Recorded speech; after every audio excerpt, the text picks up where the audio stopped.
আজিৰ টপিক সফলতা। সফলতা এদিনতে পোৱা নাযায়, কিন্তু চেষ্টা কৰি থাকিলে এদিন নহয় এদিন নিশ্চয় পোৱা যায়। আত্মবিশ্বাস আৰু কৰ্মদক্ষতাৰে আমি এনেদৰে আগবাঢ়ি গৈ থাকিলে এদিন নহয় এদিন সফলতা ডেফিনেটলি অৰ্জন কৰিব পাৰিম। যিয়ে নহওক, হেল্ল' এভৰিৱান, কি খবৰ সকলোৰে? আশা কৰোঁ সকলোৱে ভালে আছে। মোৰো ভাল।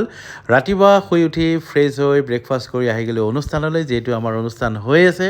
আৰু আজি অনুষ্ঠানত আহিয়ে চাওকচোন, এয়া ৰিপৰ্টাৰকেইটা ধৰিলে নহয় ভাষণ দিব। সেয়েহে ভাষণ দি আছোঁ অনুষ্ঠানৰ বিষয়ে, মোৰ বিষয়ে, ডাইৰেক্টৰৰ বিষয়ে আৰু কিবা কিবি বহুতো। আৰু সকলোৱে শুনিছে অলৰেডি মই কি ভাষণ দিছোঁ। কাৰণ এইখন এনেকুৱা এখন মঞ্চ, যিখন মঞ্চত অসমৰ বিভিন্ন জিলাৰ পৰা লগতে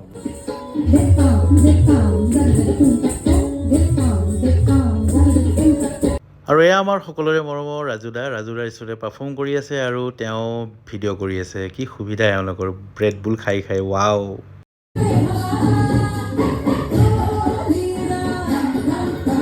কিয় মানে কি ক'ব বিচাৰিছা তুমি?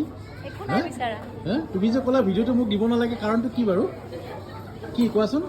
ত' ফাইনেলি আমাৰ অনুষ্ঠান শেষ আৰু এতিয়া আমি যাবলৈ ওলাইছোঁ।